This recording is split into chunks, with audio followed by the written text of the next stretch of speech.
Já estamos de volta e Léo Valente já está por aqui porque o assunto agora é no cenário internacional. A gente fala da nossa vizinha Venezuela, porque as coisas realmente acontecem, ainda seguem acontecendo desde a última eleição, né, onde teve toda aquela questão conturbada. Quem venceu? Maduro, a oposição? E aí, Léo, temos a atualização do Human Rights Watch? Exatamente, Lene. Boa tarde para você, boa tarde para quem está acompanhando a gente aqui no Tarde Band News. A Human Rights Watch criticou a proposta do presidente Lula e de outros 2 países de promover uma nova eleição na Venezuela depois de toda essa polêmica que você citou, né? Que Maduro disse que ganhou, o Conselho Nacional Eleitoral disse que os dados indicavam a vitória de Maduro, mas há toda uma pressão internacional porque as atas da eleição, da votação, não foram reveladas, não foram apresentadas, uma cobrança feita pela oposição ao governo de Nicolás Maduro e que diz ter ganhado a eleição na Venezuela. Tanto que a gente vai falar mais sobre esse assunto com o professor de Política Internacional da UERJ, professor Paulo Velasco, que está aqui com a gente para ajudar a entender mais essa situação, porque tem até cobrança para que o Edmundo Gonzalez compareça, porque ele já foi intimado 2 vezes para prestar depoimento sobre a divulgação dessas atas. Boa tarde, professor. Boa tarde, Leo. Boa tarde, Lene. É um prazer conversar com vocês. Professor, então, diante dessa situação toda, agora tem a Human Rights Watch falando do Brasil e tem também outro caso que é o presidente da Nicarágua dizendo que pode mandar até combatentes para a Venezuela, que parece uma coisa um tanto absurda e exagerada, né, nessa situação toda. Como é que o senhor vê essa situação toda em relação a agora com a declaração da Human Rights Watch, que é uma ONG renomada na observação dos direitos humanos em todo o mundo? Boa tarde.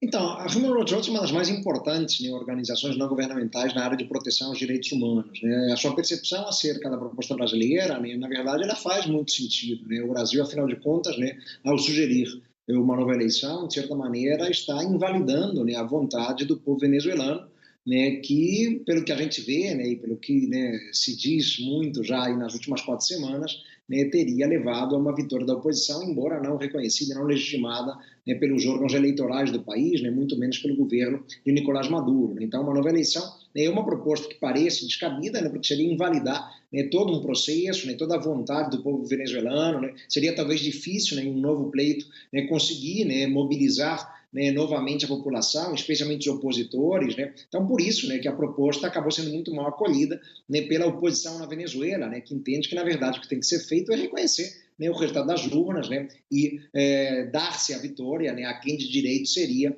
que seria justamente o Edmundo Gonzalez Urrutia, né? O Brasil, tem percebido, Leo e Lene, tem tido muita dificuldade, né, em atuar nesse cenário, né, embora revele uma prudência, né, ao não reconhecer a vitória do Maduro, que já é um sinal de avanço. O Brasil não sabe muito bem para onde ir, né, e como agir nesse cenário, né? Se coordenou ali com a Colômbia, tentou uma coordenação com o México, que não surtiu muito efeito, né? Mas a gente percebe, né, que o Maduro está completamente imune a qualquer forma de ingerência ou de interferência do Brasil, né? A Venezuela hoje, vale dizer, depende muito menos do Brasil, depende muito menos da região, né? Tem relações muito sólidas com a Rússia, com a China, né? Com outros países também, né? Como Turquia e Irã, né? Isso acaba dificultando muito as possibilidades do Brasil atuar como mediador, né? Então entramos efetivamente em um cenário, né, de dificuldade, né? E o nosso papel histórico e tradicional de mediação de tensões e busca de solução pacífica de controvérsias, nesse caso, não tem funcionado.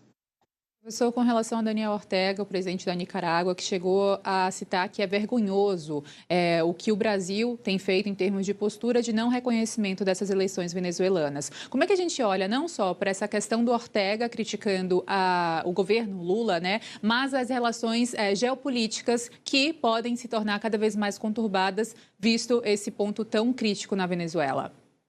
Na verdade, o Maduro e o Ortega fazem parte, né, de governos de esquerda muito retrógrados no espaço latino-americano e caribenho, né? São governos que refletem muito as práticas, né, de pior espécie, né, que vimos aí na região, na América Latina. São governos autocráticos, são governos racistas, né, com perseguição a grupos opositores, né, de toda sorte, prisões arbitrárias, execuções arbitrárias muitas vezes, né? Então fazem parte de um momento que não gostaríamos mais de ver, né, na América Latina. Né? E de positivo, podemos destacar, né, que o Brasil, mesmo sob um governo de centro-esquerda, né, como é o governo de Lula, o governo do PT, tem buscado se descolar desses personagens. No passado, né, víamos um Brasil muito leniente, muito condescendente, tanto com o Ortega, né, quanto com o Maduro. Né? E nesse último mês, né, especialmente após as eleições na Venezuela, temos visto um Brasil, né, mais disposto a criticar os excessos antidemocráticos, né, no governo venezuelano de Maduro, e também já vimos o Brasil, né, em tempos recentes, se permitindo críticas também mais duras contra o Daniel Ortega. Né? Então, esse é um personagem, de fato, né, que em nada contribui para a estabilidade, para a democracia.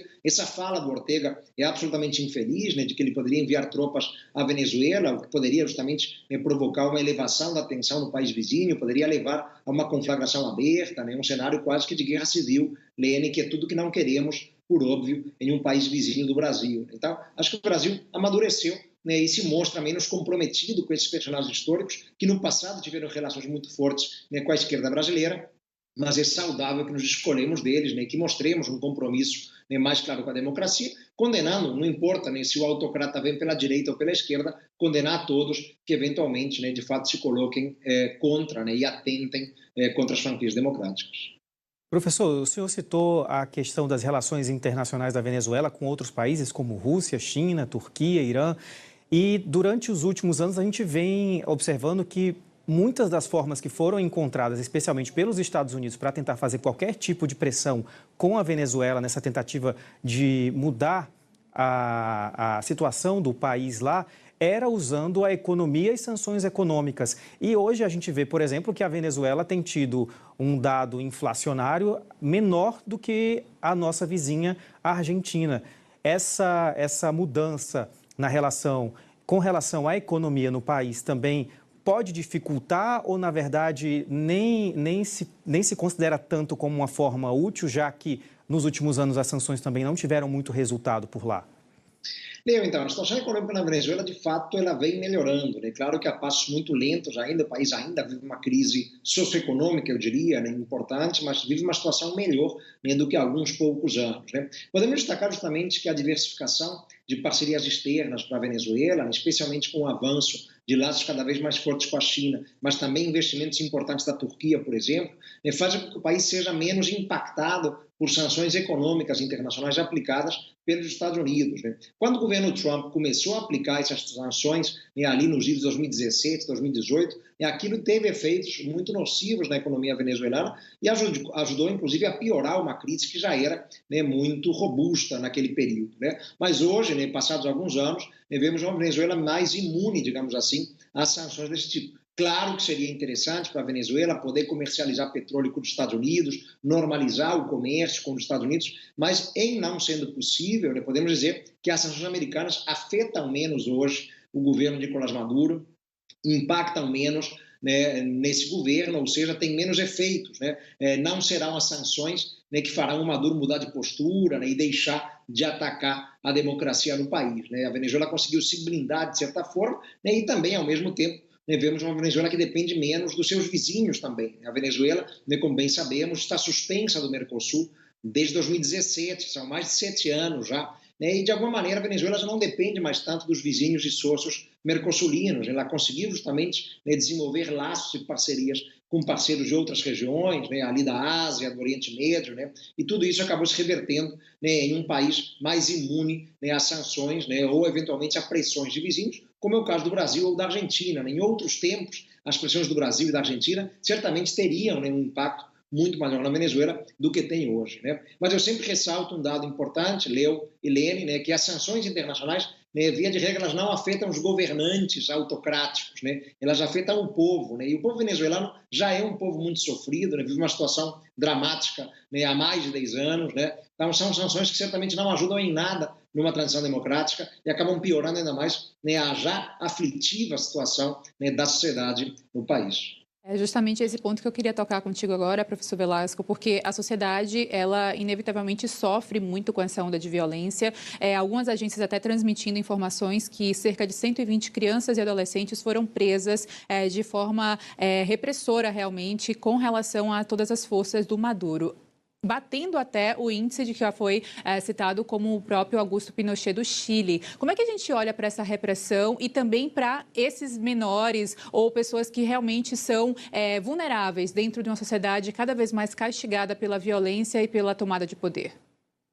Então, na verdade, essa é a percepção clara de que a Venezuela ela segue dentro de uma espiral autocrática, né, cada vez mais grave, cada vez mais dramática, podemos dizer. Né? Agora, inclusive, se permitindo prisões arbitrárias de menores de idade, de crianças, né, o que demonstra, claro, um desprezo absoluto, completo, né, pela noção mais mínima e básica de proteção das liberdades individuais, né, de proteção dos direitos humanos. Né? Então, os opositores na Venezuela já há muito tempo são perseguidos. Né? Eles são presos de maneira arbitrária. Né? A Venezuela é o país sul-americano, Lênin, com o maior número de presos políticos já há algum tempo. Né? Então, são ações que não chegam efetivamente a surpreender, né? Não são propriamente novas, né? Mas alcançaram uma escala agora mais preocupante depois das eleições do último dia 28 de... Professor, muito obrigado pela sua participação hoje aqui. A gente volta a conversar em outras oportunidades também. O avanço de uma repressão mais dura, mais firme por parte do governo, né, isso acaba naturalmente, né, levando, né, a uma preocupação crescente da comunidade internacional, né, que olha para a Venezuela, né, como um espaço, né, em que a democracia, né, que já está esgarçada há vários anos, mas que vive, né, no contexto mais atual, né, um quadro cada vez mais preocupante. Por isso, né, esses relatórios, né, e esses dados que vêm, né, sendo colhidos, por exemplo, por organizações não governamentais, né, como é o caso, né, da citada Human Rights Watch, né, que vê ali, de alguma maneira, um paraíso atualmente, né, para práticas despóticas de toda sorte, inclusive, né, contra grupos vulneráveis, né, contra mulheres, crianças e idosos. Professor, muito obrigado pela participação aqui no Tarde Band News. Tenho certeza que a gente vai voltar a conversar em outras oportunidades também para falar de Venezuela e outros assuntos internacionais. Obrigada. Obrigado. Até a próxima. E obrigada também, Léo Valente. Você volta às 5h30? Isso, volto às 5h30 com mais notícias internacionais aqui. Combinado. Até lá, Léo. Até mais.